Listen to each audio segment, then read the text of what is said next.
Muito bem, boa noite a todos que estão aqui presentes. Obrigado por que você veio aqui nessa ocasião. Obrigado também você que está assistindo pelo YouTube, pela sua presença, por estar acompanhando essa série que se iniciou nessa trajetória. Estamos já no terceiro episódio da mesma. Estamos nos aprofundando sobre o tema do Espírito Santo. Como você pode ver na tela que vai ser colocada daqui a pouco, o tema geral é seu amigo, o Espírito Santo. É sobre isso que nós estamos estudando. Nós vimos aí nos episódios anteriores a respeito da personalidade do Espírito Santo.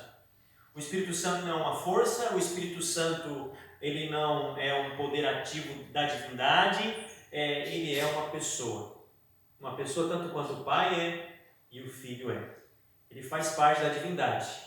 Ele faz parte, e por ser parte da divindade, ele é Deus tanto quanto o Pai é e quanto o Filho é. Nós deixamos ali bem claro, através das três formas, que uma pessoa se apresenta, assim, ele possui as três características de personalidade, porém divinas. E hoje nós vamos falar um pouquinho, como vos tinha prometido, a respeito da obra do Espírito Santo. Nós vamos aí para o tema 2, nós tínhamos dividido o tema 1 em duas partes, para ficar bem digeridinho, e agora nós vamos para a parte 2. E hoje nós vamos falar a respeito da obra do Espírito Santo. Bom, antes de mais nada, eu gostaria de convidar você também para abrir a sua Bíblia aí em Mateus capítulo 24. Nós vamos analisar daqui a pouquinho esse texto aqui, mas de antemão eu peço a você que abra a sua Bíblia em Mateus capítulo 24. Enquanto isso, vamos aqui contar uma história real ou fictícia de uma pessoa. O pastor Morris Vender conta essa história. Ele diz de que havia um homem, no Arizona, muitos anos atrás, que tinha alguns graves problemas. Talvez você tenha visto essas pessoas por aí também com esse grave problema chamado alcoolismo. Este homem do Arizona, ele explicitamente foi um adventista do sétimo dia, havia sido um adventista do sétimo dia, um cristão, mas por conta de alguns problemas da vida, acabou abandonando a fé, não buscava mais a Deus, sentiu-se completamente desanimado e começou de forma contínua, a princípio aos poucos, mas depois de forma contínua, a se embebedar diariamente e acabou se tornando um alcoólatra. Batia na esposa, machucava as crianças, destruía os móveis da casa, acabava com tudo que tinha e, de repente, também perdeu o emprego por conta desses problemas que ele começou a levar, inclusive, para o seu trabalho. Entrou em dificuldade financeira, enfim, a sua vida entrou em colapso. Talvez você conheça alguém dessa maneira como nós descrevemos aqui agora. Uma noite, esse homem, completamente, digamos assim, abatido, triste, achando que não tinha mais sentido para a vida, querendo até mesmo se matar, desceu à rua pensando na vida, inclusive ainda alcoolizado, pensando em dar fim em tudo, naquela ocasião, naquela noite. Enquanto ele caminhava, ele chegou em uma tenda, onde havia ali que parecia algo como uma reunião religiosa. Nessa reunião religiosa, ele foi até o fundo da tenda, naquele local. Antes da reunião terminar, alguém então colocou ali as mãos sobre a sua cabeça, sobre o seu corpo, e foi dito de que ele recebeu o batismo do Espírito Santo. E naquele momento ele começou a falar em línguas, segundo o relato. Aí, além de dom de línguas, aquele homem supostamente recebeu instantaneamente uma completa vitória sobre todo o vício que ele tinha adquirido até aquele momento. Seu problema de bebida tinha sido resolvido naquela noite. Deixou de agredir a mulher, deixou de agredir os filhos, começou a ir bem novamente no trabalho. Houve uma dramática transformação de vida. O que você acha dessa história que eu acabei de contar? Sabe que talvez há algo dentro dessa história que nos deixa um pouco, quem sabe, estupefatos, um pouco nervoso, vamos dizer assim. Será que nós estamos prontos para sair e achar, quem sabe, que a primeira reunião cristã, evangélica, que encontrarmos em algum local possa trazer algum tipo de mudança de vida nessas circunstâncias? Eu pergunto isso porque todos nós esperamos receber o poder do Espírito Santo antes do final do tempo, ou quando Cristo virá para levar os seus filhos. Mas há algumas predições bem definidas a respeito disso, tanto na palavra de Deus quanto no espírito de profecia. Algumas predições bem definidas e eu gostaria de considerar algumas citações, sendo elas da parte da serva de Deus, a profeta Ellen White. Veja o que diz em um dos seus livros, explicitamente aqui, no livro Evangelismo, na página 701. Ela diz assim: a descida do Espírito Santo sobre a igreja é olhada como estando no futuro. É, porém, o privilégio da igreja tê-la agora. Buscai-a, orai por ela, crede nela, precisamos tê-la, e o céu espera para concedê-la. Olha que interessante. Muitas vezes, quando a gente pensa no poder do Espírito, quando ele está disposto a nos usar, nós pensamos como que sendo algo para o futuro. Mas ela é bem clara em afirmar de que essa premissa, essa bênção, não é para o futuro, é para nós agora.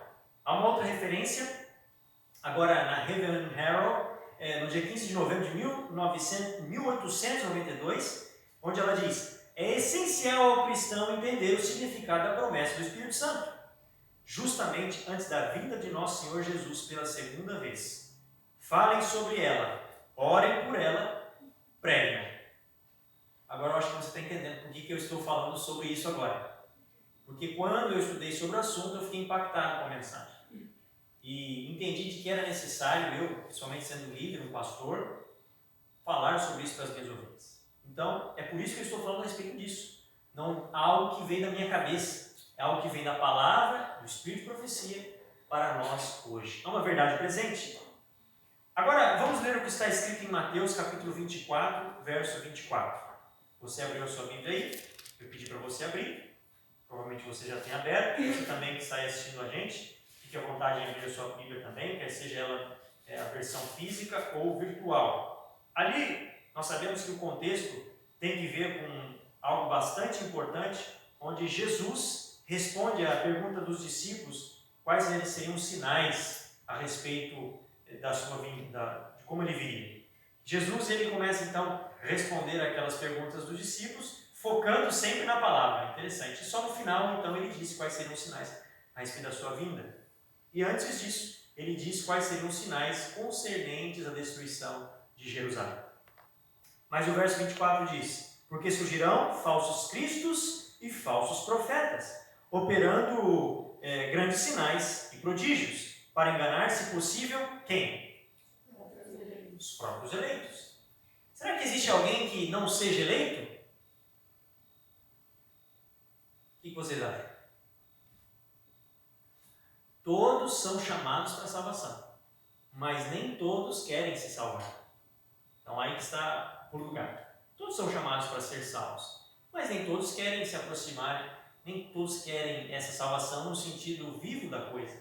Temos que estar nos relacionando com Deus todos os dias. Então, até mesmo esses que buscam ao Senhor, que são eleitos, como diz aqui o texto, podem e serão enganados, inclusive por esses falsos profetas. Veja, se existe o falso, tem que ter o quê?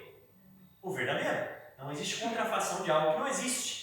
Então não há nenhuma dúvida sobre a necessidade do Espírito Santo hoje na igreja de Deus em que nós vivemos, mas nós temos e fomos, inclusive, como você pode perceber, advertidos de que haverá falsificações. E por haver falsificações, contrafações, você sabe que essas contrafações e falsificações, geralmente elas são tão parecidas, mas tão reais, que poderiam estar enganando, inclusive, os eleitos. Veja, talvez alguém que não conheça uma nota verdadeira de R$20, ou de 50, ou de 100, pode facilmente ser enganado. Se você não tiver ali as ferramentas necessárias, como um breve estudo de como é a nota, o tamanho, a textura, a maneira como ali o Banco Central dispõe para identificar a mesma, você pode ser enganado. Não é verdade? Então, para se identificar o falso ou a falsa moeda, ou a falsa nota, você tem que conhecer a nota verdadeira. Em contrapartida, também ninguém vai ficar tentando procurar a veracidade de uma nota de R$7, porque não existe. Então, quando a coisa é falsa, ela se contrapõe ao verdadeiro de uma maneira bem semelhante. E por ser semelhante, nós temos que conhecer aquilo que está escrito. Como podemos distinguir a falsa da verdadeira manifestação do Espírito Santo? A resposta é igual. Talvez um dos primeiros passos para nós não sermos enganados com relação à falsa manifestação do Espírito é lembrar-se de que nós não devemos acreditar em tudo o que se vê e em tudo o que se ouve. Esse é o primeiro ponto. Não acredite em primeira instância em tudo o que se vê nem em tudo que se ouve. Isso eu digo com relação ao que eu estou pregando e falando aqui para você, amigo, que você está assistindo aí via YouTube. E você também que está aqui comigo hoje, aqui nos irmãos de irmão. Entenda de que isso não é seguro e nunca foi. A partir do momento que a igreja, lá no passado, começou a dar ouvido para o clero, para os homens que supostamente eram homens de Deus, a igreja começou a arruinar-se, começou a depravar-se no sentido de doutrina. A gente sabe que, de tal maneira, a tradição sobrepôs a palavra, de que não era mais a palavra, e sim aquilo que o homem achava que era. Então nós temos que perceber, notar e não acreditar em nada, a menos que nós tenhamos a confirmação por nós mesmos na palavra de Deus, na Bíblia, à luz da Bíblia, e verificar através do livro santo se aquilo que você está vendo, lendo, ouvindo, concorda com aquilo que está escrito. Essa tem que ser a nossa régua. É importante nós compartilharmos nossas ideias? É importante. É importante nós termos entendimento da verdade? É importante nós termos entendimento da verdade. Certamente. Mas o real valor deveria estar no fato de que a palavra de Deus deve despertar o nosso interesse. Ela tem que nos mover, ela tem que nos instigar, pela graça de Deus, pelo seu esforço de buscar todos os dias, estudando, analisando, comparando texto com texto. Parece um pouco utópico que eu estou falando aqui, mas saiba você de que a gente percebe que são poucos os que dominam a palavra de Deus hoje. Se nós formos perguntar para os irmãos, talvez muitos que estão aqui, os que estão assistindo aí, como poderíamos entender as profecias de Daniel e Apocalipse, as 2.300 tardes e manhãs, etc., muitos ficariam sem saber responder, ou responderiam pela metade, ou não saberiam responder. Por quê? Porque nos falta mais conhecimento, nos falta aprofundamento da palavra de Deus. Mas pergunte para um jovem, pergunte para um adolescente a respeito de séries, pergunte a respeito de jogos e etc. Ele vai dizer e responder muitas vezes na ponta da língua. Isso é uma lástima. Por quê? Porque o foco nosso ultimamente não tem sido aquilo que é de fato o importante. A Bíblia é sagrada. E sim as coisas que o mundo tem apresentado. Inclusive coisas que são apresentadas que nós, como cristãos, não deveríamos nem sequer tocar, nem ver, nem ouvir. Nós nunca deveríamos, jamais devemos, queridos, aceitar o que alguém prega.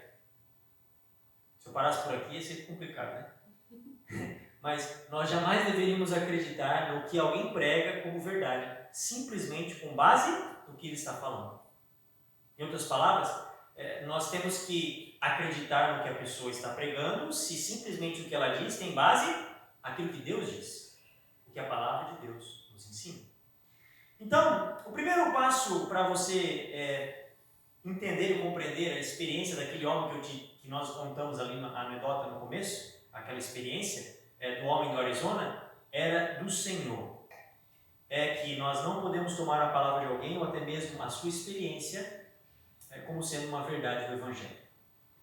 Outra coisa importante, nós temos que examinar cuidadosamente essa experiência à luz da palavra de Deus, a respeito do que ela ensina sobre aquilo que você está vendo, concernente à experiência da pessoa. Para então aferir se é obra do Espírito ou obra de outro Espírito. Então nós temos que ir além.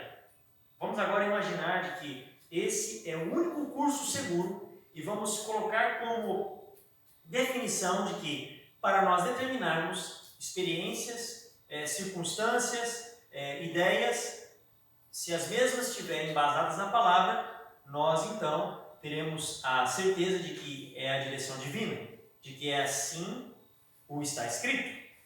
Nós nunca devemos, então, julgar se algo é verdadeiro simplesmente com base na experiência.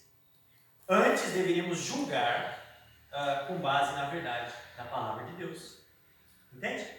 Veja de que quando nós tiramos a responsabilidade de aferir uma verdade com base na experiência humana, nós estamos indo para um lugar seguro, porque se nós nos baseamos por experiências de homens, experiências pessoais inclusive, nós estaremos baseando talvez em apenas sentimentos.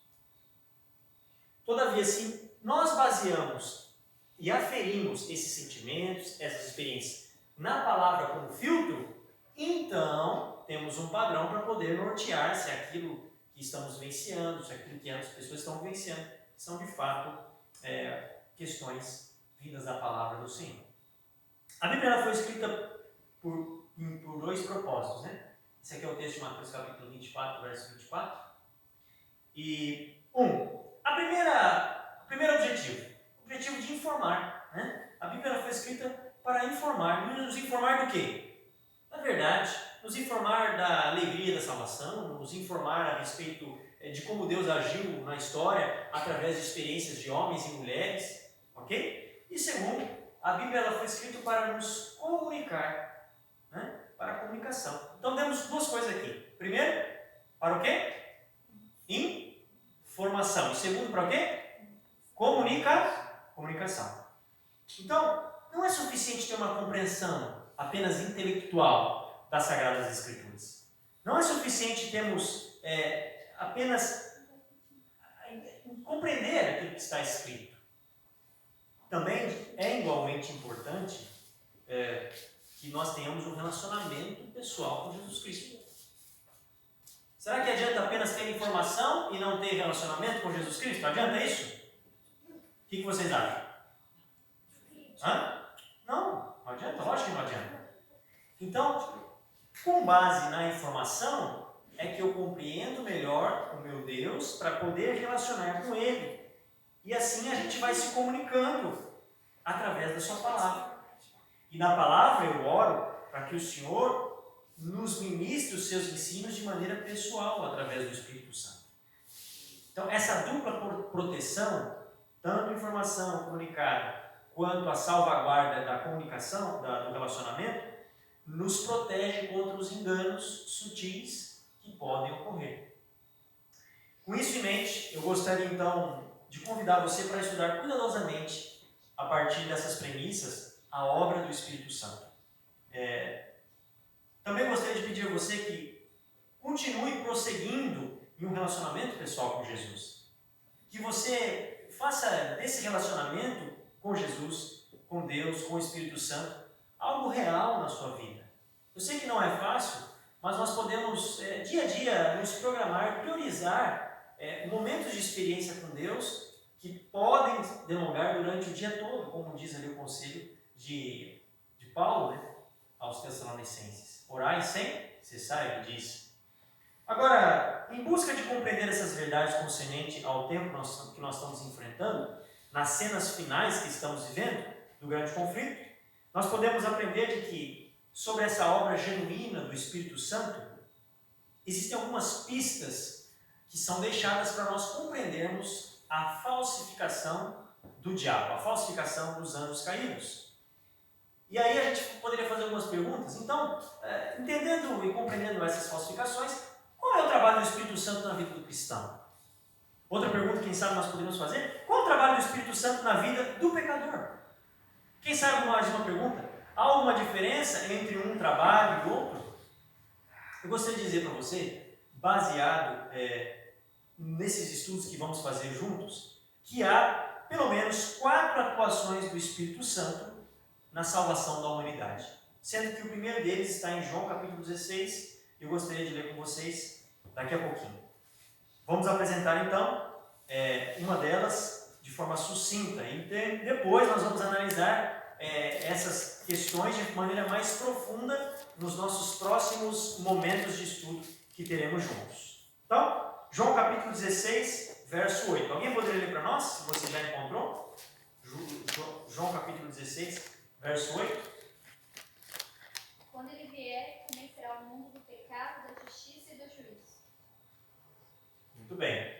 Então, esse texto que foi lido aqui pela Lin, diz o seguinte: o Espírito Santo trabalha para convencer o mundo do quê?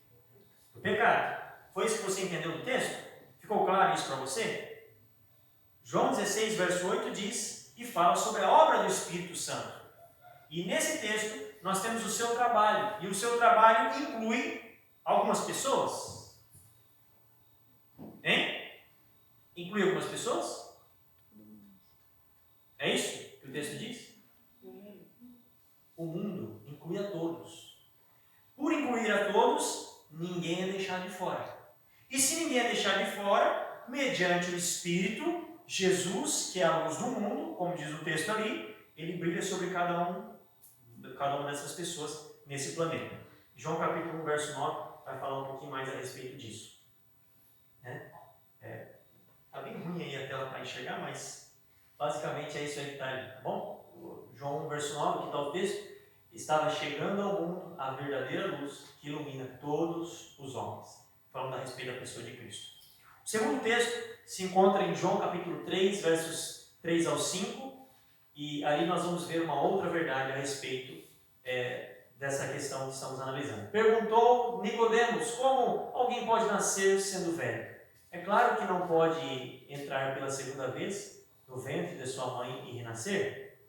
Respondeu-lhe Jesus: digo-lhe a verdade, ninguém pode entrar no reino de Deus se não nascer da água e do Espírito. Olha que interessante. Aqui nós vemos essa premissa quando Nicodemos, de maneira escondida, vamos dizer assim, na calada da noite, tem esse encontro com Cristo e indaga a Jesus a respeito de algumas coisas.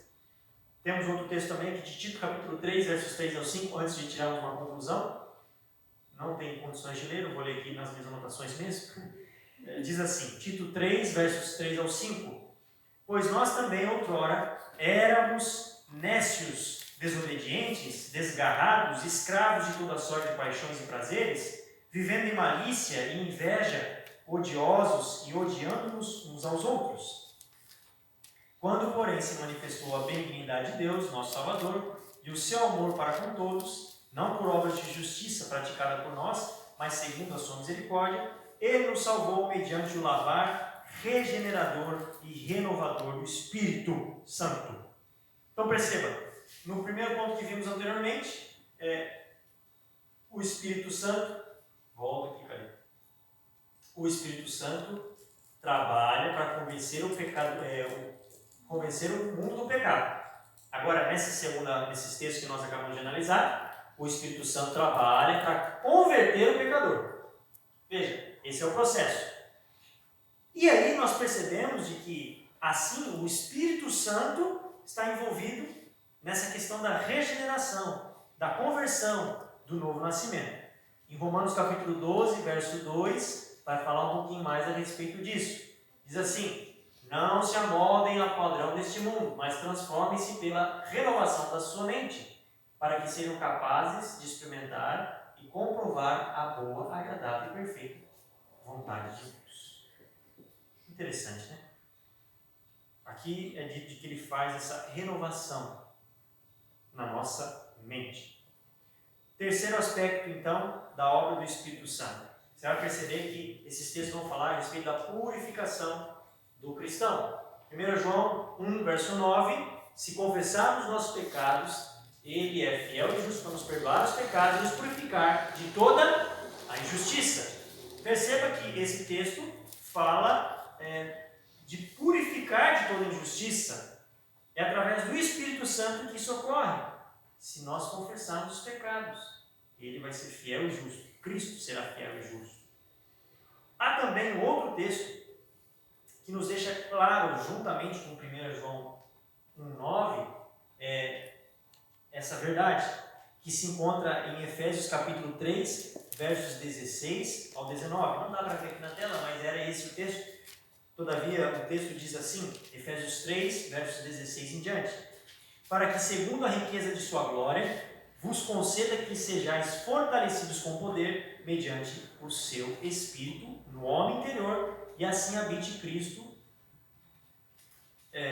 no vosso coração, pela fé, estando vós arraigados e alicerçados em amor, a fim de poderes compreender qual é a largura, e o comprimento, e a altura, e a profundidade, conhecer o amor de Cristo. Perceba, o texto diz, mediante o seu Espírito no homem interior. Então, queridos, desse modo, a pessoa que experimenta a terceira pessoa da divindade, a terceira pessoa do Espírito, que é o Espírito Santo, a terceira pessoa da divindade, que é o Espírito Santo, ela é fortalecida com poder. Ela é capacitada. Quando Cristo, então, habita no interior dessa pessoa, no seu coração, através da fé, nós observamos anteriormente, em João capítulo 14, que Cristo, ele habita conosco através do Espírito Santo. E de que o Espírito Santo foi enviado para ocupar o lugar de Jesus Cristo aqui na terra. Paulo, em 1 Coríntios capítulo 3, versos 16, diz assim: vocês não sabem que são santuário de Deus e que o Espírito de Deus habita em vocês? Olha só, interessante, né? A analogia de Paulo. E aí ele vai dizer depois, no mesmo livro, capítulo 6, verso 19: acaso não sabem que o corpo de vocês é santuário do Espírito Santo, que habita em vocês, que lhes foi dado por Deus e que vocês não são de si mesmos? E ele joga uma pergunta. Quando Paulo fala aqui, nessas palavras, tanto no capítulo 3 quanto no capítulo 6, ele fala do corpo sendo o templo do Espírito Santo. E é onde nós sabemos que, de fato, o Espírito Santo habita e executa a sua obra de purificar o cristão, executa a sua obra de transformar a pessoa que permite ser a habitação do Espírito. Essa obra começa na conversão, mas o novo coração não é necessariamente um coração purificado.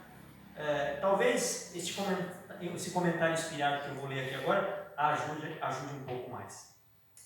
Onde ela diz assim: o desejado de todas as nações, na página 671, ao pecado só se poderia resistir e vencer por meio da poderosa operação da terceira pessoa da Trindade, a qual viria não com energia modificada, mas na plenitude do divino poder. É o Espírito que torna eficaz o que foi realizado pelo Redentor do mundo. É por meio do Espírito que o coração é purificado. Por ele torna-se o crente participante da natureza divina. Cristo deu o seu Espírito como um poder divino para vencer toda tendência hereditária e cultivada para o mal. Veja, se você acha que tem alguma tendência hereditária que você adquiriu com o tempo, ou de alguém que você ama, como seus pais, saiba de que até mesmo essas tendências, cultivadas ou herdadas, podem, pela graça de Deus, através do Espírito Santo, ser vencidas. Então, amados, a terceira pessoa da divindade, o Espírito Santo, tem como premissa em sua obra purificar o coração do cristão por sua habitação, que é um processo que inicia na conversão. Agora deixa eu falar um pouquinho mais ao seu coração, que agora de uma maneira mais próxima. Você entendeu de que o Espírito Santo é de fato tão importante em nossa vida? O que nós temos feito diariamente, no dia a dia, tem dado espaço para que o Espírito Santo trabalhe em nossa vida? Minha esposa e eu temos feito algumas visitas nas famílias, não somente aqui no nosso distrito de Sombrio, mas em outros lugares por onde já passamos. Não é raro encontrarmos famílias que não permitem que o Espírito Santo habite em seus corações através do culto pessoal. O culto pessoal tem deixado de lado, o culto pessoal não existe. O culto familiar, então, não existe, não. Parece que é algo que não tem um sentido na vida dessas famílias. E essas famílias, na sua grande maioria, são cristãs. Ou pelo menos se dizem cristãs, que vêm na igreja, já foram batizadas. O apelo do Espírito Santo para mim e para você é transformarmos de tal maneira para que nós venhamos dar importância para esses assuntos. Isso acaba se refletindo na maneira como esse cristão, como essa família, utiliza os meios e a mídia para consumir alguns conteúdos que nem sequer, como cristão, deveria estar vendo. Isso nos influencia, queridos, e nos influencia de tal maneira que, sem que nós percebamos, nós acabamos indo mais longe de Deus, como nunca nós gostaríamos que assim fosse. Por isso o apelo de Deus para você, através do poder do Espírito Santo em sua vida, é: pare para pensar, pare para analisar aquilo que você e eu estamos ouvindo, assistindo. Você também, querido amigo ouvinte, que nesse momento está ouvindo essa mensagem. O Espírito Santo está, na verdade, falando no seu coração já faz tempo, para você abandonar esse pecado, essa coisa que você está lendo aí, essa questão que você está assistindo, isso aí que você está jogando, que está fazendo mal para você. Senão o Espírito Santo não vai poder trabalhar no seu coração, te transformar e te purificar acima de tudo. Nesse momento eu quero fazer uma oração com você, pedindo a Deus, se assim for o seu desejo, para que Ele te purifique, para que Ele te transforme, para que Ele te abençoe e te dê a paz em Cristo Jesus. E somente Ele, de fato, pode nos transformar, pode nos fortalecer para sermos homens, jovens, adolescentes, crianças, juvenis, utilizados e abençoados pelo seu poder. Se esse for o seu desejo por você, assim como você está mesmo, ou de joelhos, se você preferir, eu vou me ajoelhar para falar com nós juntos.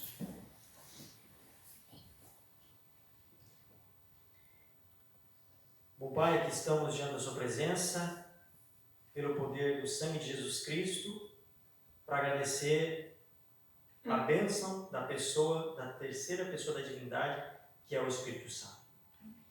Jesus Cristo foi assunto aos céus, depois que ressuscitou, passou mais um tempinho e continua aí atuando de uma maneira maravilhosa, intercedendo por todos nós, que somos seus filhos.